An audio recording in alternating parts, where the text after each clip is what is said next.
मेरे प्यारे बच्चों, आज हम कक्षा 10 बोर्ड परीक्षा पर आधारित जो सिलेबस है उसके विषय में चर्चा करना चाहते हैं, क्योंकि बोर्ड का परीक्षा सन्निकट है, उस पर चर्चा करना आवश्यक हो जाता है। तो आज हिंदी विषय लेकर के हम उपस्थित हुए हैं। तो हिंदी विषय में आपका सिलेबस क्या है, कितने प्रश्न पूछे जाते हैं और उस प्रश्न में क्या क्या ऑप्शन होता है, कैसे उसको हल करना है, उसी के विषय में आज हम चर्चा करेंगे। तो इसके विषय में बताने से पहले हम बताना चाहते हैं कि हम चंद्र कुमार त्रिपाठी और विगत 8 वर्षों से बोर्ड परीक्षा का मूल्यांकन हम कर रहे हैं हिंदी विषय से, सोशल से। तो 2-3 सब्जेक्ट का हम मूल्यांकन कर चुके हैं, हाई स्कूल में भी और इंटर में। तो यहाँ कैसे कैसे आप उसमें क्या लिखते हैं, इसके विषय में भी चर्चा करेंगे। फिलहाल आज हम सिलेबस आपको बताना चाहते हैं। तो जो भी हमारे छात्र ऑनलाइन क्लास अटेंड करते हैं वो हमारे चैनल को सब्सक्राइब कर लें, बेल आइकन प्रेस कर लें, जिससे कि आने वाले सभी वीडियो उनको आसानी से मिलता रहे, नोटिफिकेशन होता रहे। तो आइए समय का ध्यान रखते हुए हम आगे इस पर चर्चा करते हैं। देखिए, यूपी बोर्ड परीक्षा 2024 हेतु मार्गदर्शन के रूप में आपको बताना चाहते हैं कैसे कैसे आप उसमें करेंगे। आपको 3.25 घंटे का समय मिलता है। पेपर आपका 70 अंक का होता है। हम 50 अंक यहाँ लिख दिए हैं, 50 इसलिए लिख दिए हैं क्योंकि कहीं न कहीं जो 20 अंक ऑब्जेक्टिव क्वेश्चन होता है, व्याकरण से संबंधित होता है, उस पर हम अलग से वीडियो बना करके आपको देंगे कि उसमें ऑप्शन कैसे पूछे जाते हैं, मार्कशीट कैसे भरी जाती है, उसमें व्याकरण पर अलग अलग बिंदुओं पर लक्षण अलंकार के विषय में समझाएंगे। फिलहाल यहाँ हम सेकंड पार्ट का अध्ययन करना चाहते हैं। देखिए, खंड बा में कुल 50 अंक का होता है, जिसमें जो है देख लीजिए, पहला जो प्रश्न आपका होता है, पहले प्रश्न में जो है गद्य पर आधारित प्रश्न पूछे जाते हैं। एक गद्यांश दिया होता है, उस पर प्रश्न पूछे जाते हैं। तो प्रश्न कैसे पूछे जाते हैं, कैसे आपको लिखना है, हल्का सा उसी पर चर्चा करना चाहते हैं। देखिए, विगत वर्षों में पेपर आपका ऐसे आता है, इसमें आप लोग देख लीजिए, जो खंड बा है उसमें प्रथम प्रश्न दिया गया है कि निम्नलिखित गद्यांश पर आधारित 3 प्रश्नों का उत्तर दीजिए। अब इसमें प्रश्न क्या पूछे जाते हैं, चाहे गद्यांश हो या पद्यांश हो, दोनों में एक ही प्रकार से 3 प्रश्न पूछे जाते हैं। और इनके लिए जो अंक निर्धारित किया गया है, 2 + 2 + 2 बराबर 6 अंक इसके लिए और 6 अंक इसके लिए, दोनों मिला करके कुल 12 अंक हो जाते हैं। तो 12 अंक कहीं कहीं यह आपको फ्री में मिलने वाले हैं। केवल आपको सही समझना चाहिए कि कैसे हम जो है उसको हल करें। इसमें जो पहला प्रश्न खंड पूछा जाता है, उसमें सीधा संदर्भ पूछा जाता है। संदर्भ केवल पूछा जाता है। संदर्भ में आप लोग जानते हैं, पढ़ाया गया है कि प्रस्तुत गद्य अवतरण या काव्य अवतरण या जो भी कुछ उसमें है, उसमें केवल लेखक का नाम और पाठ का नाम सही होना अति आवश्यक हो जाता है कि किस पाठ से अवतरित किया गया है, उसके लेखक कौन है। अगर आप उस तरीके से पूरा नहीं लिखते हैं, केवल जो है इसमें लेखक या कवि, दूसरे खंड में कवि डाला जाएगा और गद्यांश के लिए लेखक और पद्यांश के लिए कवि डाला जाता है।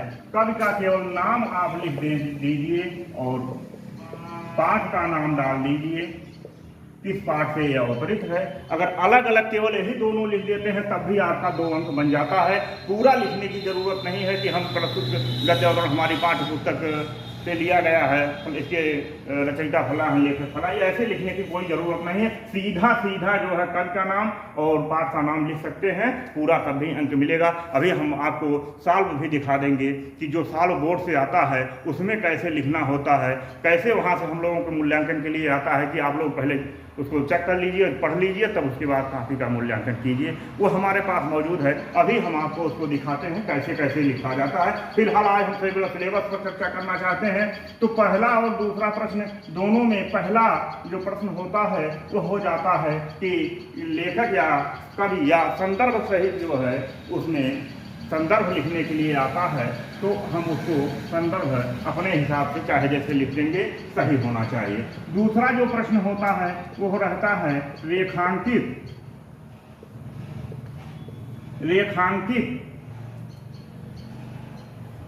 रेखांकित अंश का व्याख्या करने के लिए आता है।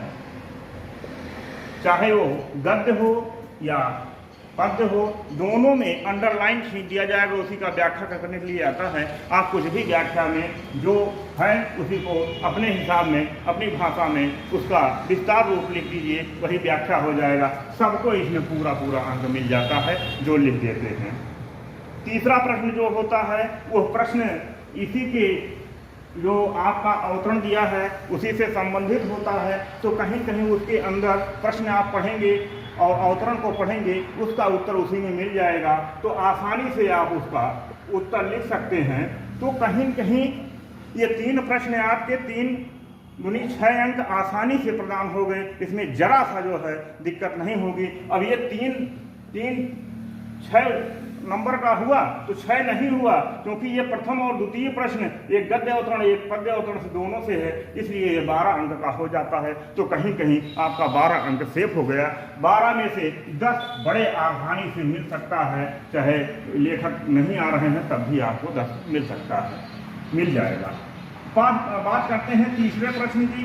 तीसरे प्रश्न में जो है संस्कृत गद्यांश का हिंदी में जो है संदर्भ सहित अनुवाद करने के लिए आता है। तो किस पाठ से लिया गया है, इसमें लेखक नहीं होता है, संस्कृत में लेखक नहीं होते हैं, ये केवल पाठ होता है। आप किस पुस्तक से है, जैसे संस्कृत गद्य भारती, उसके बाद इसमें किस पाठ से अवतरित है, पाठ का नाम लिख दीजिए, हिंदी में अनुवाद कीजिए। अनुवाद का अर्थ होता है सीधा सीधा अर्थ को लिख देना। तो हिंदी में जो अनुवाद है, सीधा आप उसका अनुवाद हिंदी में, उसी का अर्थ हिंदी में लिख देंगे। इसमें व्याख्या नहीं लिखना होता, बढ़ा चढ़ा के बातें नहीं लिखनी होती हैं, जो दिया है उसी का हिंदी में रूपांतरण कर देना ही अनुवाद कहलाता है। तो कहीं कहीं ये जो है आपका 2+3, यहाँ ये 5 अंक का है, 2 अंक जो है संदर्भ पर हो जाता है और 3 अंक अनुवाद पर हो जाता है।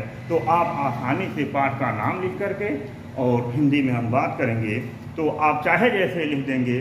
5 नंबर में 4 नंबर तो आसानी से मिल सकता है, जो बहुत बढ़िया लिखेंगे उनको 5 का 5 दे दिया जाता है। तो अगर थोड़ा बहुत लिखेंगे तब भी 3 नंबर तो ऑलरेडी सबको ही दे दिया जाता है, जो बच्चे लिख लेते हैं। अब इसमें बात करते हैं इसके चौथे प्रश्न पर। चौथा प्रश्न जो आपका आ रहा है, संस्कृत गद्यांश या श्लोक का संदर्भ सहित अनुवाद करना है।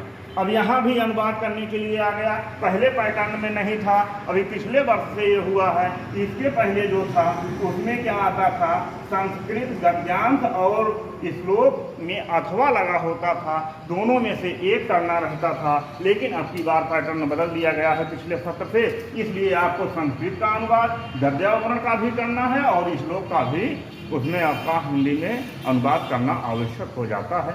इसलिए आप दोनों प्रश्न को अनिवार्य रूप से हल करेंगे तो कहीं न कहीं आपको अंक पूरे पूरे मिल सकते हैं। अब यहाँ 5 अंक का ये हो गया और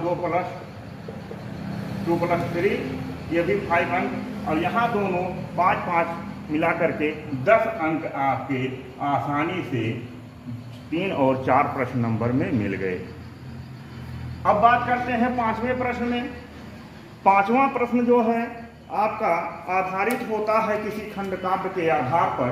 तो खंड काव्य जो होता है इसमें बच्चे बहुत कंफ्यूजन करते हैं, सैकड़ों कापियाँ चेक करते हैं, तब उसके बाद पता चलता है कि केवल 4-5 बच्चे ऐसे हैं जो सही खंड काव्य का सही उत्तर दिए हैं। नहीं तो इसमें सबको कंफ्यूजन रहती है। उसमें रीजन होता है, अलग अलग प्रदेश के अनुसार अलग अलग इस प्रदेश में अलग अलग मंडल होने के वजह से हर मंडल का एक अलग खंड काव्य निर्धारित किया जाता है और उसी का बच्चों को अध्ययन उसी का खंड काव्य के अधीन कराया जाता है। तो जैसे अब यहाँ उसी में कंफ्यूजन होती है, हम किस क्षेत्र से बिलोंग कर रहे हैं, किस मंडल से बिलोंग कर रहे हैं, तो उस मंडल का जो खंड काव्य है वह आपके सिलेबस में दिया होगा, और नहीं दिया है तो आपके गुरुजन जो कक्षा में पढ़ाते हैं वह भली भांति आपको समझा सकते हैं। क्यों? क्योंकि उनको ये मालूम है कि हमारे यहाँ खंड काव्य कौन है। जैसे हमारा उत्तर प्रदेश अम्बेडकर नगर जिला है, अयोध्या मंडल है, और अयोध्या मंडल में जो है खंड काव्य क्या आधारित है, देखिए खंड काव्य पर आधारित जो प्रश्न है इसमें खंड होता है। जैसे देखिए हम आपको पेपर ही दिखा देते हैं, पेपर का स्क्रीनशॉट रख लीजिए, देख लीजिए। इसमें अलग अलग खंड दिया है, का, खा, गा, घा, अंगा, जा, झा, या। तो कई खंडों में 10 खंडों में विभाजित होता है। उसमें से किसी एक खंड का ही उत्तर आपको देना है, लेकिन उसमें ध्यान ये देना है कि उन एक खंड में 2 छोटे छोटे उपखंड बनाए गए हैं, अर्थात उसके भाग बनाए गए हैं, प्रथम और द्वितीय। हमारे यहाँ जो चलता है ये जय सुभाष खंड का काव्य चलता है, आपको जय सुभाष पर ही लिखना है। दूसरा जो है किसी पर लिखेंगे तो नंबर 0 हो जाएगा।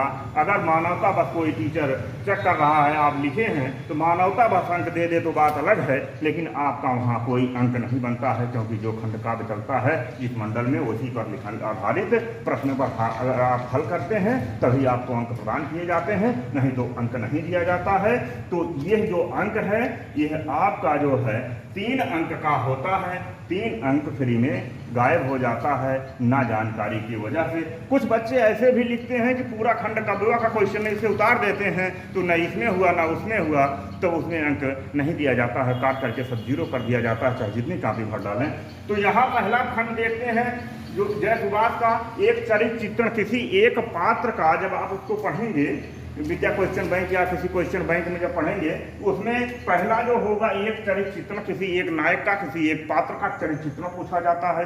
दूसरा जो प्रश्न पूछा जाता है जय सुभाष खंड काव्य के आधार पर उसकी कथा वस्तु लिखिए। कथा वस्तु में क्या होता है? कथा वस्तु में सारी चीजें जो वहां पर कही गई हैं उसी के विषय में कहानी के रूप में एक पृष्ठ, आधा पृष्ठ आप इसमें लिख दीजिए, आधा एक पृष्ठ का चरित्र चित्रण लिख दीजिए, आपको पूरा अंक प्रदान किया जाएगा।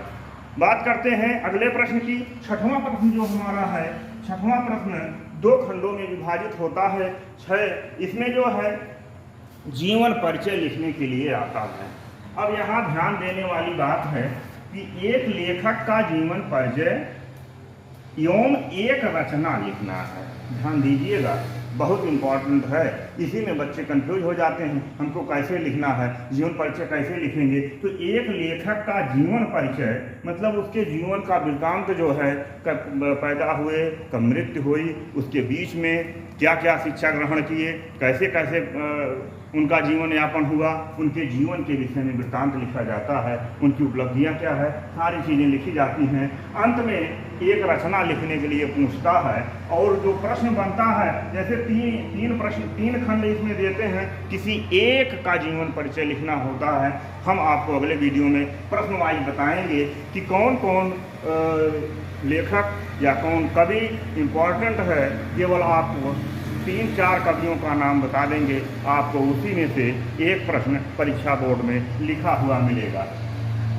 जैसे खंड काव्य की बात करें तो जो यहाँ लिख दिए हैं चरित्र चित्रण, जय सुभाष का चरित्र चित्रण ज़्यादा पूछा जाता है और कथा वस्तु का कथानक लिखने के लिए आता है। ऐसे हम सभी पर चर्चा करेंगे, किस पार्ट से कहाँ से क्वेश्चन पूछे जाते हैं, कैसे हल किए जाते हैं, इस पर भी चर्चा हम करेंगे। आज खाली सिलेबस जान लीजिए, अगले वीडियो में, नेक्स्ट वीडियो में सारी चीज़ों का डिटेल हम दे देंगे। जीवन परिचय लिखा कैसे जाता है, कैसे लिखना है, वो हम कुछ लेखकों का, कुछ कवियों का हम जीवन परिचय बना करके बताएंगे, कैसे आप लिखेंगे, आपको पूरा अंक प्रदान हो सके। अब बात करते हैं, यहाँ 3 में से 1 करना होगा। अब देखिए इसके लिए जो है 3 धन 2 बराबर 5 अंक निर्धारित है।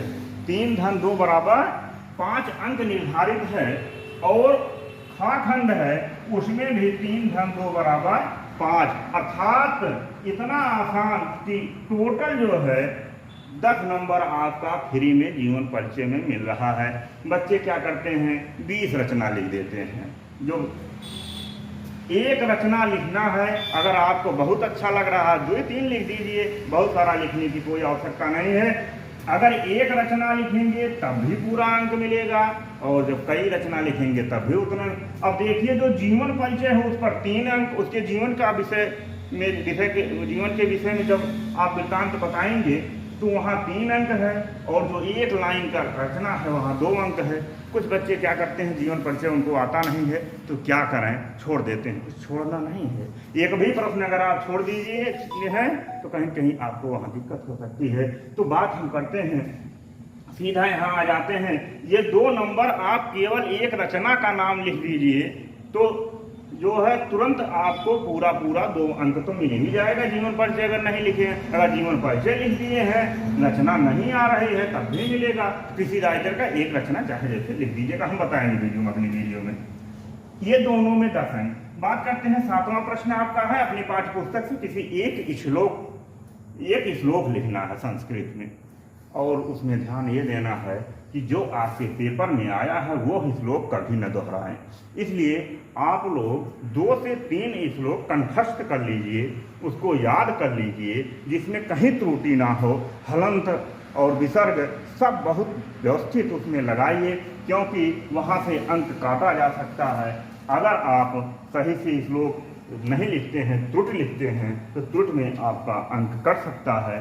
और ये 2 अंक का है, यह 2 अंक आपको फ्री में मिल रहा है। केवल श्लोक को रख लेना है, चाहे जो श्लोक रख लीजिए, जो आपको आ रहा हो वही रख लीजिए। ज़्यादातर पूछा जाता है सर्वे भवन्तु सुखिनः सर्वे सन्तु निरामया सर्वे भूतानि पश्यन्तु मा कश्चित् दुर्भाग् भवेत्। तो कहीं कहीं जो है ये सारी चीज़ें हैं, इसमें जो है आपको 2 अंक प्रदान हो जाएगा। बात करते हैं 8वें प्रश्न पर। तो 8वां जो प्रश्न आपका है, 8वें प्रश्न में देखते हैं कि हिंदी के किन्हीं 2 प्रश्नों का उत्तर संस्कृत में लिखना है। 4 प्रश्न आपको संस्कृत में एक लाइन के दिए रहेंगे, उसका उत्तर 2 या 3 या 4 शब्दों में भी मिलेगा। तो आप लोगों को हम बताएंगे कौन कौन सी इंपॉर्टेंट है, वहाँ से देख करके हम अगले वीडियो में बताएंगे। तो यहाँ जो है प्रश्नों का उत्तर संस्कृत में लिखना है। केवल आप 2 प्रश्न लिखेंगे, 4 उसमें आएगा, और इसके लिए आपको 2 दूनी 2 धन 2 बराबर 4 अंक निर्धारित किया गया है। 4 अंक आपको सीधा मिल जाएगा, कहीं कोई दिक्कत नहीं है। बात करते हैं सबसे बड़े क्वेश्चन की, जो पूरे पेपर में आपका सबसे लॉन्ग प्रश्न वाला है, और इसमें ज़्यादा लिखना भी होता है, और जैसे लिखना है उसी के अकॉर्डिंग इसमें अंक भी दिए जाते हैं। यहाँ पर 9 अंक का ये अकेले प्रश्न है, केवल निबंध है। तो निबंध में कहीं कहीं आपको ध्यान देना है। निबंध बहुत महत्वपूर्ण होता है। निबंध को कैसे लिखा जाता है, कैसे लिखने से अंक मिलता है, कितना पृष्ठ लिखा जाए। कुछ बच्चे आधा पृष्ठ लिखते हैं, कुछ 2 लिखते हैं, कुछ 4 लिखते हैं। तो इसमें 5 से 6 पृष्ठ होना अति आवश्यक है। इससे कम पर नंबर कट जाते हैं। 6-7 पृष्ठ जब 8 पृष्ठ तक होता है तो 9 के 9 अंक दिया जा सकता है, 8 भी दिया जाता है।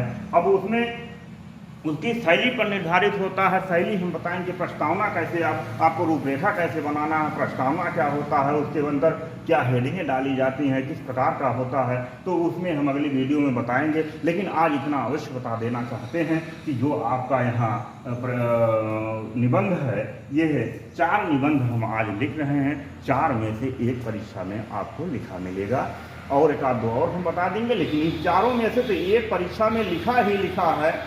तो कहीं कहीं जो प्रश्न बार बार आने वाले होते हैं, उसी पर हम चर्चा करते हैं। इस समय देखिए नारी शिक्षा पर विशेष बल दिया जा रहा है।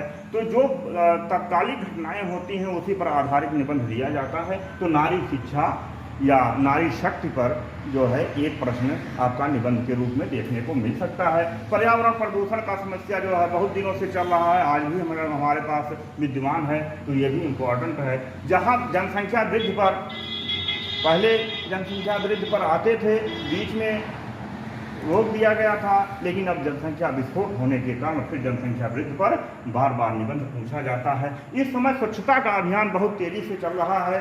जो वर्तमान सरकार जो है, ये स्वच्छता पर बहुत ध्यान दे रही है। जगह जगह पर कार्यक्रम बार बार करवाए जा रहे हैं स्वच्छता के लिए। इसलिए स्वच्छ भारत मिशन या स्वच्छ भारत अभियान के तहत भी निबंध आपका पूछा जा सकता है। बहुत इम्पोर्टेंट है। कुल मिलाकर के 50 अंक का निर्धारण। आप हिंदी के लिए तो एकदम जान लीजिए कि केवल हमारा तरीका आप देख लीजिए, जितना बता दिए हैं इसी को सही तरीके से खाली अपने मन से लिख देंगे और प्रश्न को छोड़ेंगे नहीं, इसी में 60% प्लस मिलेगा, और जो पढ़ करके जाएंगे उनको और अच्छा अंक प्रदान होगा। तो हम कहीं कहीं सभी बिंदुओं पर प्रश्नवाही अलग अलग प्रश्नों का चर्चा करेंगे। जैसे प्रश्न कैसे पूछे जाएंगे, हमको कैसे लिखना है, गद्यांश का और पद्यांश का, हिंदी में जो अनुवाद लिखना है संस्कृत में, संस्कृत का हिंदी में अनुवाद, गद्य और पद या श्लोक का, फिर खंड काव्य पर आधारित उसमें चरिचित्रों पर कैसे चरिचित्रण लिखा जाता है, कैसे कथापत्र लिखी जाती है, उस पर जीवन परिचय कैसे लिखा जाता है, कुछ कवियों का कुछ लेखकों का जीवन परिचय भी दे देंगे। इस प्रकार सारे प्रश्नों का विस्तार से हम अगले वीडियो में बात करते हैं, चर्चा करते हैं, जिससे कि कहीं कहीं आपका बेनिफिट बराबर होता रहे। वीडियो लंबा ना हो, आप लोग इसको समझ लीजिए। बाकी आप लोग नारायण कोचिंग के नाम से हमारा एक यूट्यूब चैनल चल रहा है, उसको सब्सक्राइब कीजिए, बेल आइकन को प्रेस कीजिए, बार बार आपको वीडियो मिलता रहेगा। अच्छी अच्छे विषयों पर हम बनाते रहेंगे, मैथ पर भी बना देंगे, हिंदी के सभी पाठों पर बना देंगे। बाकी कंपटीशन के संबंधित जो कक्षाएं चलती हैं हमारे यहाँ, उस पर भी हम वीडियो बना रहे हैं।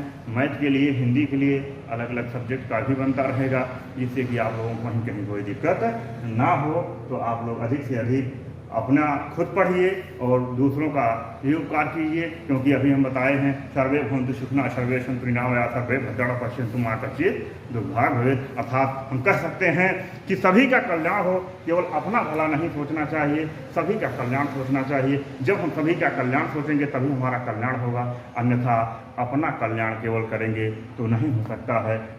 क्योंकि इसमें बताया गया है कि विद्या ही एक ऐसा धन है, विद्या जो है विद्या धनम सर्वधनम प्रधानम, सभी धनों में विद्या धन श्रेष्ठ माना गया है। तो कहीं कहीं बेकृत्य बढ़ते नित्यम विद्या धनम सर्वधनम प्रधानम, जितना बांटा जाता है उतना बढ़ता है। तो आप लोग अधिक से अधिक शेयर कीजिए, जिससे कि अन्य बच्चों को भी ये वीडियो प्राप्त हो सके और वो अच्छे अंक प्राप्त कर सकें। इसी के साथ है बहुत बहुत धन्यवाद।